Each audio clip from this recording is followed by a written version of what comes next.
What is happening around us? ഓരോ ദിവസവും ആരംഭിക്കുന്നതും അവസാനിക്കുന്നതും ഓരോ ക്രൈമിലാണ്. ഒന്നുകിൽ കൊലപാതകം, അല്ലെങ്കിൽ റോബറിയോ ഭവനവേദനമോ.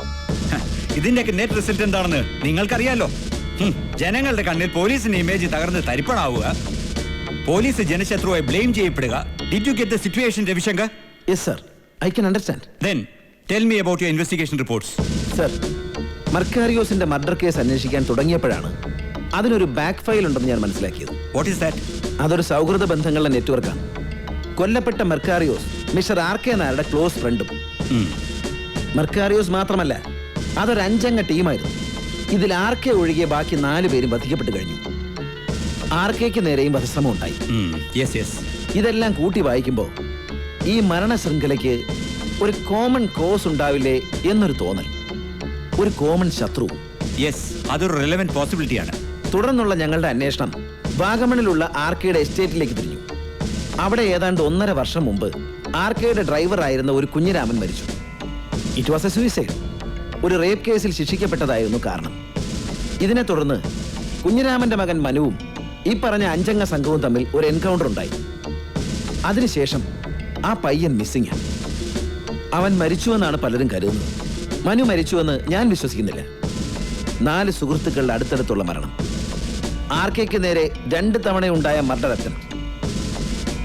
ഇതിൽ പഴയ ഏതോ ശത്രുതയുടെ ഒരു തുടർച്ച കാണുന്നില്ലേ സാർ? രവി സാറിന്റെ അനുമാനത്തിലും ലോജിക്കുണ്ടെന്ന് ഞങ്ങൾക്ക് തോന്നുന്നു സാർ. നിങ്ങൾ ഉദ്ദേശിക്കുന്നത് ആ പയ്യൻ ഈ കൊലപാതകങ്ങളൊക്കെ അവൻ? നോ, ഞാൻ മുഴുവൻ പറഞ്ഞില്ല സാർ. യെസ്, പറയൂ. കഴിഞ്ഞ വർഷം ഈസ്റ്റേൺ ഫിനാൻസിന്റെ തിരൂർ ബ്രാഞ്ച് കൊള്ള ചെയ്തപ്പോൾ ബാങ്കിൽ നിന്ന് ലഭിച്ച ഫിംഗർ പ്രിന്റും കൊല്ലപ്പെട്ട മെർക്കാരിയോസിന്റെ ഡെഡ് ബോഡിയിൽ നിന്ന് ലഭിച്ച ഫിംഗർ പ്രിന്റ്സും സെയിം ആണ് എന്ന് തെളിയിക്കുന്ന ഫിംഗർ പ്രിന്റ് റിപ്പോർട്ടാണ്.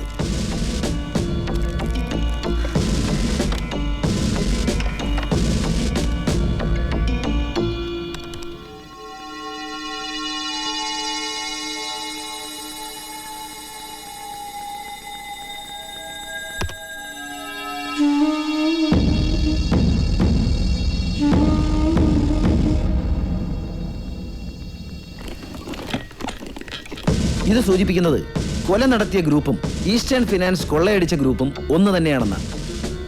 കൂടാതെ അനിരുദ്ധ വർമ്മയും അബ്ദുള്ളയും കൊല ചെയ്യപ്പെട്ട സ്ഥലത്ത് നിന്നും ഒരു ചെയിൻ കണ്ടെത്തിയിരുന്നു. റെഡ് ആർമി എന്ന മ്യൂസിക് ട്രൂപ്പിന്റെ ലോഗോ ഉള്ളൊരു chain. Red Army, the popular music band? Yes. മ്യൂസിക്കും ക്രൈമും തമ്മിൽ എന്ത് ബന്ധം? ബന്ധമുണ്ട് സർ. ബാങ്ക് കൊള്ള ചെയ്യാൻ എത്തിയവർ താഴത്തെ നിലയിൽ റെസ്റ്റോറന്റ് തുടങ്ങാൻ ഷോപ്പുടമയുമായി ഏർപ്പെട്ട എഗ്രിമെന്റിലെ ഒപ്പും റെഡ് ആർമി മെമ്പർ റിച്ചാർഡിന്റെ ഒപ്പും സെയിം ആണ്. സാർ, വളരെ പെട്ടെന്ന് പൊങ്ങി വന്ന ഒരു മ്യൂസിക് ട്രൂപ്പാണത്. ഒരു മ്യൂസിക് ട്രൂപ്പിന് മാക്സിമം കിട്ടാവുന്ന സമ്പാദ്യം എന്താണെന്ന് നമുക്ക് ഊഹിക്കാവുന്നതേ ഉള്ളൂ. പക്ഷെ റെഡ് ആർമിയിലെ അംഗങ്ങൾ ഹൈലി ലക്ഷൂറിയസ് ലൈഫാണ് നയിക്കുന്നത്.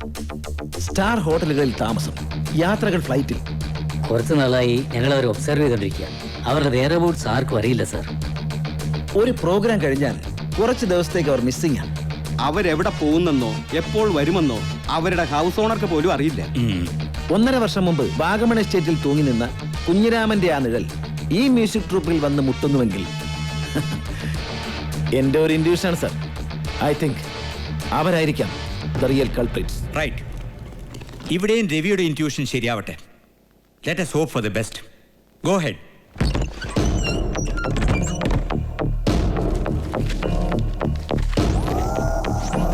രവിശങ്കർ ഇപ്പോ വന്നത് ആർ.കെ ജീവിച്ചിരിപ്പുണ്ടോന്നറിയാനോ അതോ രുദ്രാക്ഷവും കാവിയും ധരിച്ച് പോലീസ് ഡിപ്പാർട്ട്മെന്റ് കാശിക്ക് പോയി എന്നറിയിക്കാനോ? Uncle, no. ആർ.കെ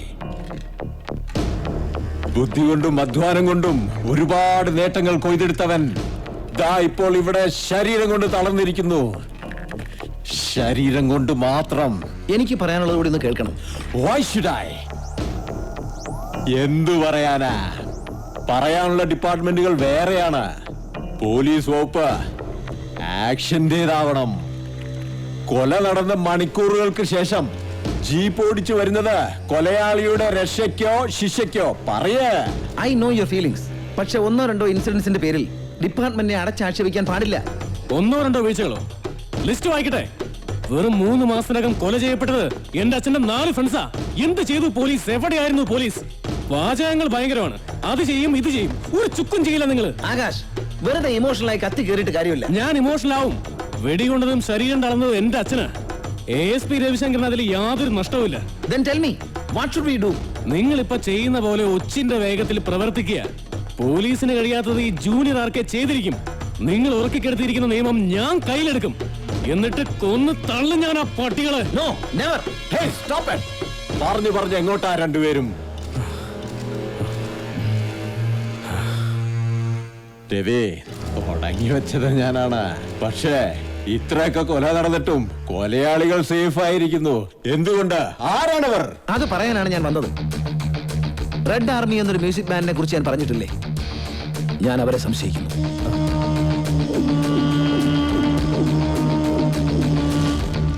മറഞ്ഞിരിക്കുന്ന ശത്രു വെളിപ്പെട്ട ശത്രുവിനേക്കാൾ അപകടകാരിയാണ്. ഒളിത്താവളത്തിൽ അവന്റെ തലച്ചോറിൽ വിശ്രമമല്ല, പുതിയ തന്ത്രങ്ങളുടെ കൂട്ടലും കിഴിക്കലുമാണ്. ഒന്ന് വ്യക്തമായി, ആർക്കെ ഇപ്പോൾ തനിച്ചല്ല. പകവീട്ടലിന്റെ ആവേശവുമായി മകൻ വന്നു കഴിഞ്ഞു. നല്ലത്. കുട്ടിയാണ്, കഥ കേൾക്കേണ്ട പ്രായം. നമുക്ക് അവന് വേണ്ട കഥ കൊടുക്കാം. ഒരിക്കൽ ഒരു രാജ്യത്ത് അതിശക്തനായ ഒരു രാജാവ്. ഒരു ദിവസം മകൻ ഉണർന്നു നോക്കുമ്പോൾ മുൻപിൽ അച്ഛന്റെ ശവം. യെസ്, ജൂനിയർ ആർക്കേക്ക് കൊടുക്കാവുന്ന ഏറ്റവും നല്ല ഷോക്ക്. പക്ഷെ അതിന് രാജാവ് ഒളിച്ചിരിക്കുന്ന ഗുഹ കണ്ടെത്തണം. ഹൗ? അതിനാണവൾ. വേൾഡ് വിഷൻ ചാനലിലെ ആ പെൺകുട്ടി JRKയുടെ വധുവാണവൾ. Her name Rashmi. Yes, Rashmi. Manu അവളുമായി പ്രേമത്തിലാകണം. ഐ മീൻ, അങ്ങനെ അവക്ക് തോന്നണം. അഭിനയിച്ചുകൂടെ ഒരു കാമുകന്റെ റോൾ?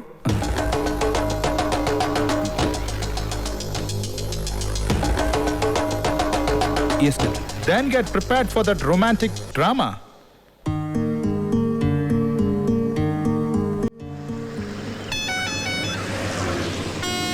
മുമ്പൊരിക്കൽ ഒരു സ്റ്റേജ് പ്രോഗ്രാം കഴിഞ്ഞ് പുറത്തിറങ്ങുമ്പോൾ ഓട്ടോഗ്രാഫിനായി മുന്നിൽ വന്നു നിന്ന പെൺകുട്ടിയുടെ മുഖം എനിക്ക് ഓർമ്മയുണ്ട്.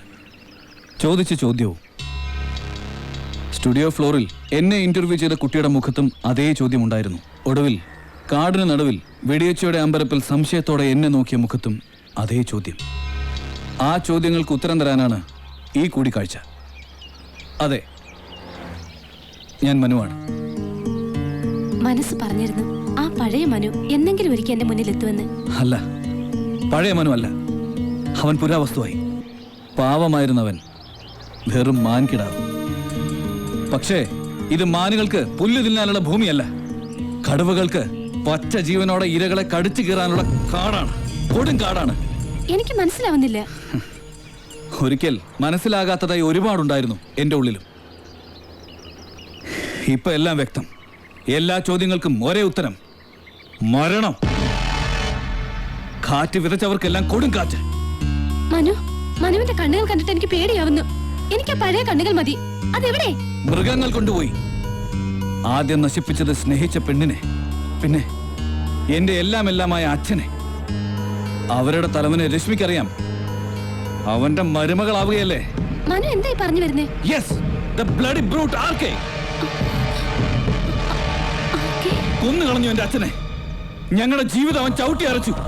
ആർക്കെ, വർമ്മ, പൈലി, അബ്ദുള്ള, മർക്കാരിയോസ്. അവർക്ക് ചവച്ചു തുപ്പാൻ 16 വയസ്സ് മാത്രമുള്ള ഒരു പാവം പെൺകുട്ടി. ഓർമ്മയില്ലേ എന്റെ മീനാക്ഷി? നഷ്ടങ്ങൾ ചിലർക്ക് മാത്രം പോരാ. കരയിച്ച കണ്ണുകളിലെ ചിരി ചൂഴ്ന്നെടുക്കണം. അതിനാണ് എന്റെ യാത്ര. ഇവിടെ ഒളിച്ചിരിക്കുകയാണ് RK. I must get him. അതിനെനിക്ക് രശ്മിയുടെ സഹായം വേണം. ആർക്കയുടെ ഒളിത്താവളത്തിലേക്ക് ഒരു ക്രോസ് വേ. ഒരു കള്ളക്കാമുകന്റെ വേഷം കെട്ടി ചതിയിലൂടെ രശ്മിയെ കൊണ്ട് എനിക്കിത് സാധിക്കാമായിരുന്നു. പക്ഷേ എനിക്കതിന് വയ്യ. പറയൂ, എന്നെ സഹായിക്കുമോ? നാളത്തെ അമ്മായിയച്ഛന്റെ പ്രാണനിലേക്കുള്ള വഴിയാണ് ഞാൻ ചോദിക്കുന്നത്. സഹായിക്കില്ലേ രശ്മി എന്നെ? ഷുവർ. പക്ഷെ അയാൾ എവിടെയാണെന്ന് എനിക്ക് അറിയില്ലല്ലോ മനു. കടുവയുടെ കുട്ടിക്കറിയാം കടുവയുടെ താവളം. എങ്കിൽ ഞാനത് കണ്ടെത്തിയിരിക്കും മനു. അതിനുവേണ്ടി എന്ത് വഴി ഞാൻ സ്വീകരിക്കും. എന്ത് വഴി?